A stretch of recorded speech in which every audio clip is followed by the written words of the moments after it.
Especiação, com a professora Raquel Verlang. O que é uma especiação? O que você entende por isso?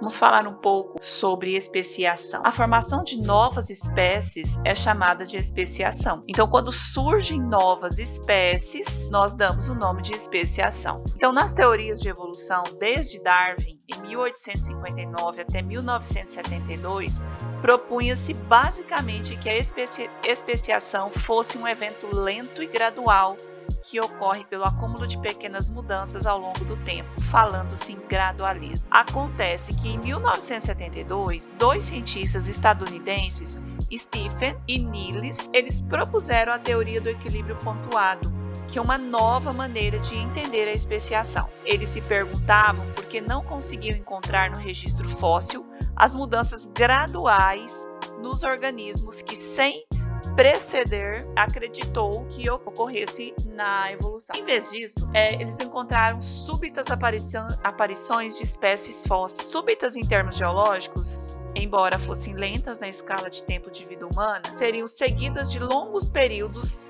sem que esses organismos sofressem mudança. Então, os biólogos tradicionalmente atribuíam essas dificuldades em encontrar formas intermediárias ao fato de os registros fósseis serem incompletos e falhos. Então, Jay e Ed contestaram essa visão e propuseram que tanto a aparição repentina de várias espécies quanto os longos períodos sem mudanças nos organismos são reais e não decorrem de falhas nos registros fósseis.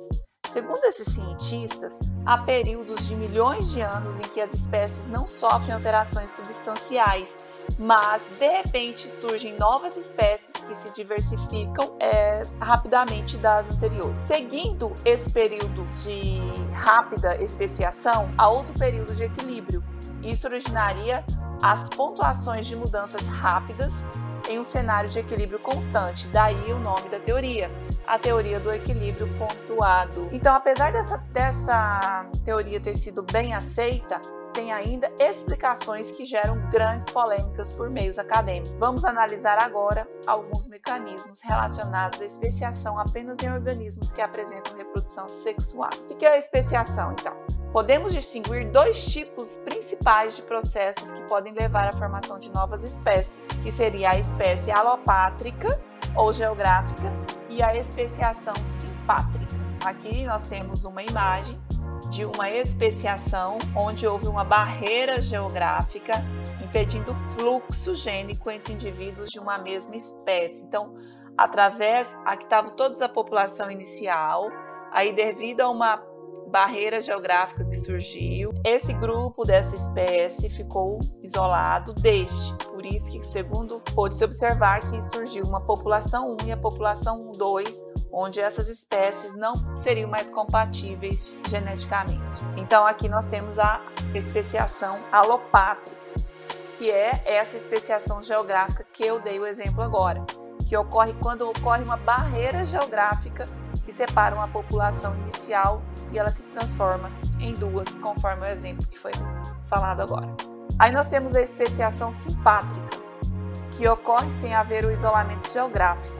Em uma mesma população podem surgir mutações gênicas e modificações no comportamento que podem levar ao isolamento reprodutivo. Então, devido a uma mudança genética em uma espécie, ela se tornaria incompatível geneticamente com outros representantes da mesma espécie. Então, elas passariam a formar uma nova espécie devido a questões genéticas. Aqui nós teríamos um exemplo de especiação simpátrica, onde não existe aquela questão geográfica, conforme eu falei na outra figura, na outra imagem. Então, aqui nós temos uma população inicial, indivíduos com características diferentes após surgirem mutações, que seriam esses verdinhos aqui. E aí, então, eles começariam a reproduzir somente entre eles mesmos, então formariam duas novas espécies. Populações reprodutivamente isoladas passarão a ter histórias evolutivas próprias e independentes de outras populações. Então, quando não há troca de genes, não tem como a espécie permanecer a mesma. Então, aí surgirão novas espécies. Duas espécies podem viver na mesma área geográfica e não se cruzarem por fatores comportamentais que impedem o fluxo gênico, não havendo relação com a esterilidade, mas sim entre a compatibilidade entre esses indivíduos mesmo. Parabéns para você que chegou até aqui. Muito obrigada!